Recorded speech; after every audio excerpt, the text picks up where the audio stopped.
I got something good for you today. Um, in a video I made a couple days ago, I was telling you guys to be careful about uh, taking advice on a prayer to say. Um, and just be careful to consider what you're praying for because there could be some unintended results from it, right? And I pointed out that, you know, I'd heard this just powerful sermon about, praying for God to make you uncomfortable because that's where all your growth's at. And how I just like went right into it. And then like God had me doing all sorts of uncomfortable things. But it was good. It was all good for me, right? It was more of a joke, but I want to share with you guys something that God led me to pray. And I want to encourage you to do the same thing and tell you why it's important. Um, and there will be some results from it that probably won't feel good, but they are good. They're good for you. It's like your vegetables, right? I actually like vegetables, but some people don't, right? The things that are good for you don't always taste good. They don't always look good. They don't always feel good, but they're healthy for you, right? They are what's great for you tomorrow, next week, next month, next year. And so, like a week or so ago, God led me and told me to pray a simple prayer. And it was, Lord, show me their hearts, you know. And this isn't a sermon like, Lord, make me uncomfortable for my growth, right? This was straight from the man upstairs. So I just hit it. And let me tell you what, like within an hour, I had somebody that I had planned on taking with me where I'm about to go. Major position for him, right? Just flip, like just go from sweet, loving, supportive to just nasty, right? And like I was good with it. Like, a month or two ago, probably would have been a little devastating, but it was like I was glad, I was relieved. I was like, wow. I felt stupid for about 30 seconds. And then I was just like, you know what though? Um that first Samuel 16:7 hit me, uh, where it says, but the Lord said to Samuel, do not consider his appearance or his height, for I have rejected him. The Lord does not look at the things that people look at. People look at the outward appearance, but the Lord sees the heart, right? It's easy to see outward appearance, people's success, um, how they treat you, right? When they want stuff, right? You can be a source to somebody and they can love what you provide, and it's very easily mistaken for them loving you.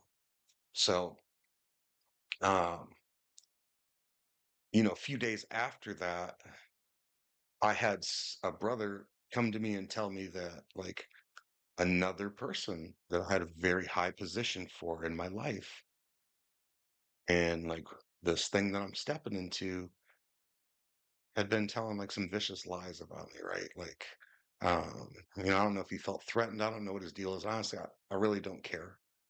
The brother that told me is one of the most honest people that I know. And I know he would never lie to me in that context, right? You know what I mean? And he was very timid about it. Like, he was very careful. He wasn't trying to gossip. He wasn't trying to sow division between brothers. He felt like I had the right to know because we have a good relationship and he knows I'm honest. And I would have done the same thing for him. So I just really appreciated it, but I can trace it back to that prayer, right? So, yesterday, God led me to pray for the same thing again. So I prayed for it. And it wasn't even 10 minutes later, I got a phone call from a third person that I had a solid high position in the season that I've already stepped into it. It's just not public yet. But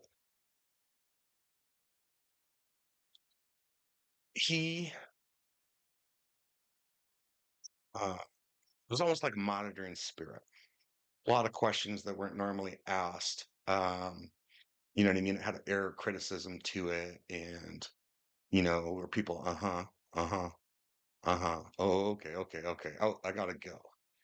You know what I mean? And like that person immediately ran and shared like my responses to this inquisition, right? So it was three people that I had like in my mind and my heart to take somewhere, and God had me pray that so I could see what the intentions were, what was really in the heart. And here's the thing, like the heart's deceptive, right? So even some people don't know what's really in their heart. They don't know their own motives. You know what I mean? So I count it as a blessing, right?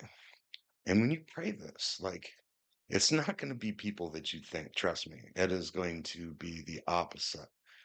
And it might be it might be hurtful at first, right? But here's the thing.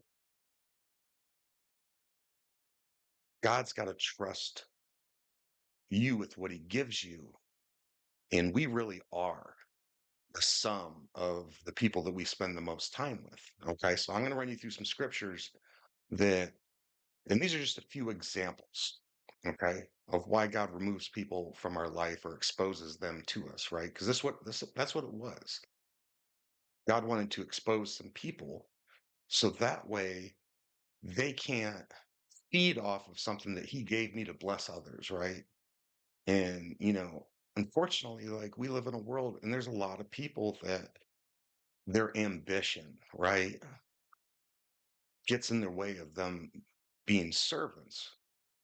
And if you got a heart of a servant, God's going to give you stuff to steward because he knows it'll be a blessing to others. But what he's not going to do is let these people that, you know what I mean? I don't have a prettier word for it, that leech off of that for their own ambition or their own ends. And they really don't have a heart for service to others. You know what I mean? And some people just aren't mature in that manner. By all means, like I literally prayed for all three of these people. I don't judge them. Trust me, I've been in places in my past where I did not have a heart for service, and that's just the truth. So I could relate, but I also recognize that that separation had to happen because of what God had exposed in them. You know what I mean? I'm going somewhere where I really need people that are like on like Team Jesus, right? It's not even my team. Man, I am sold out to the cause. There's nothing that I won't do for Jesus. I might quibble and complain a little bit about it, but I'm going to do it, right? So, First Corinthians 15:33 says, "Do not be misled. Bad company corrupts good character." All right. So, here's the thing, like, God has done work in you, right? He has elevated your character, your integrity, your honor, your respect, love, forgiveness, right? These are all points in your character that God works through you through sanctification, right? Which is the slow process of being convicted about little things that we do wrong so we don't feel right doing them anymore, and we make those changes to ourselves, right? It is the process of perfection that we go through in life. And some people just are not sold out to that process. Some people uh, take conviction as judgment, and they just hold on tighter to what God's trying to tell them. Like, hey, you got to change this. You got to let it go. Those people will like stifle your process of sanctification, and your growth will be stagnant, right? I heard this great term the other day, right? And it was a perspective change for adversity, right? Like when you're having one of those days and something bad happens and you're like, here we go again, right? And it sounds kind of corny, but I love it. And instead of saying, here we go again, here we grow again. All right. Uncomfort is where you grow at. And if you have people that are solely focused on their comfort, you are the sum of the people you spend the most time with. So you're going to gravitate towards what they gravitate towards. And God's got to put some separation there so you don't get drawn down this path of ambition, self service, self centeredness, because He's doing a work in you and God finishes what He starts. And He didn't let nothing get in the way of His glory or the perfection of the saints, his children. Okay. So Second Corinthians 6:14 says, "Do not be yoked together with unbelievers. For what do righteousness and wickedness have in common?" And the context of this when Paul's talking is idolatry. So we think of believers and people that preach Jesus, that talks about Jesus, but that's not the context here. You know what I mean? There are going to be people that Jesus' name comes out of their mouth, but he does not come out of their heart. They do not represent him as an ambassadorship like they should. They're rooted in ambition, right? Think of Saul. All right. God told him to destroy King Agag and all of his army, all the animals. God disobeyed him, and then, or Saul disobeyed God, and then Saul erected an altar of his victory, right? It was an altar to himself. It was this it was idolizing himself. He literally was trying to take God's place to please the people underneath of him instead of pleasing God and trusting God. God's the one that gave him the victory. It wasn't the army. God used the army to do it. So when it says do not be yoked unevenly, like, listen, if you're spirit filled, you spend time with the Lord, you got promises that you're holding on to, you cannot be yoked to people that don't see that vision. I see so many things on social media say, be careful who you share your dreams with because some people can't see it. It's the exact opposite. You got people close to you that you want to take with you. When this dream comes to fruition, tell them about it and test their reactions to what you're saying. And they're just mm-hmm. Oh, okay, okay, okay. You know what I mean? Like they gotta go. They are not going to get behind and push what God has placed on your heart to do. You know what I mean? They're they might be a believer in Christ, but they don't have faith. They're not filled with the Spirit, and it is not an even yoke. You would have to drag them with you everywhere you go. And it's like trying to run a race with a cinder block tied to your ankle. I don't have to drag an Eeyore with me that can't get excited about stuff that God's doing, especially when they can see clear evidence in front of them of what God is doing, right? So God will separate you from those people because he wants you to run your race. God says that those that wait upon the Lord will rise up like on the wings of eagles and fly. You can't fly when you got a donkey tied to your ankle, right? Man, that's not kind of mean, but whatever. So the third and the last one is Matthew 7:6. And it says, "Do not give dogs what is sacred. Do not throw your pearls to pigs." This is the do not cast your pearls amongst the swine. It says, if you do, they may trample them under their feet and turn and tear you to pieces, right? The context of this is don't share wisdom with fools, right?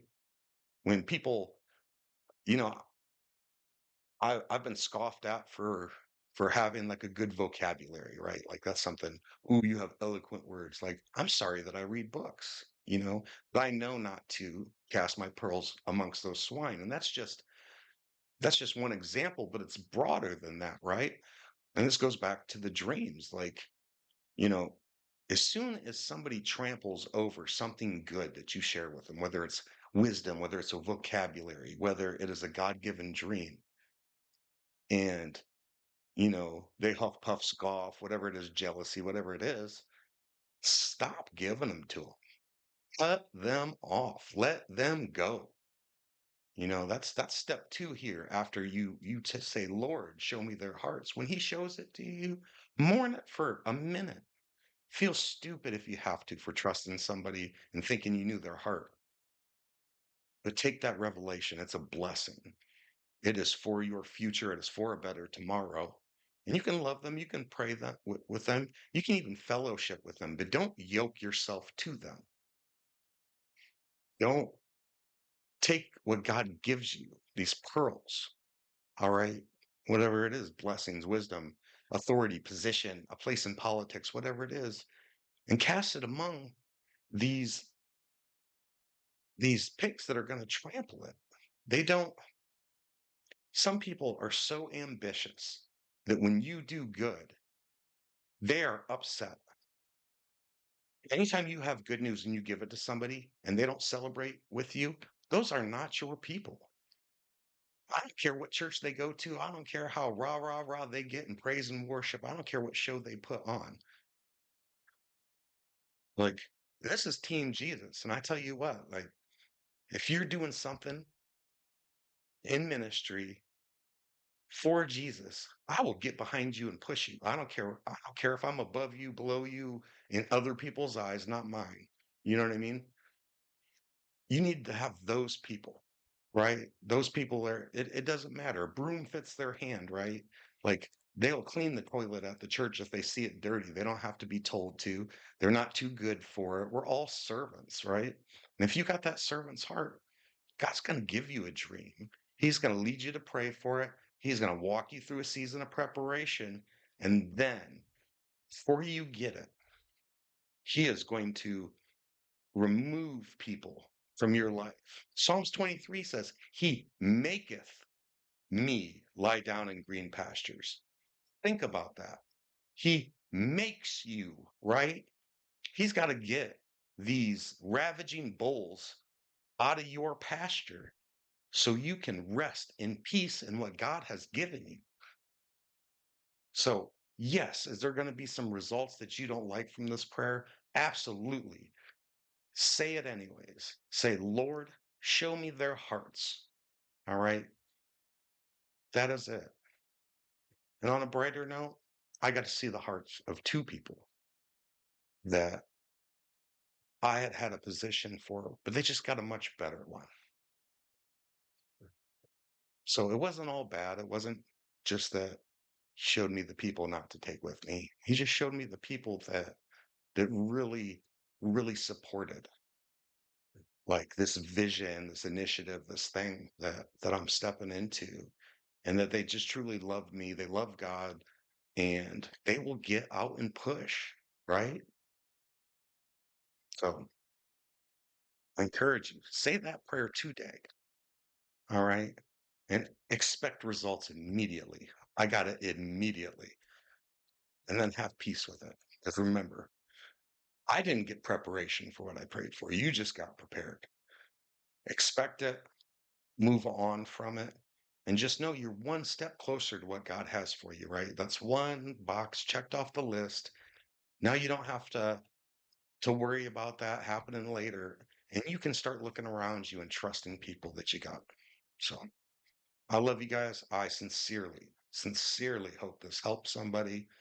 And you know what? If it gets rough, you can blame me, but in a week, 2 weeks, a year, whatever it is, you're going to look back and be like, man, I'm so glad God gave me that revelation about the people that I had envisioned at my table in the future, feasting with me.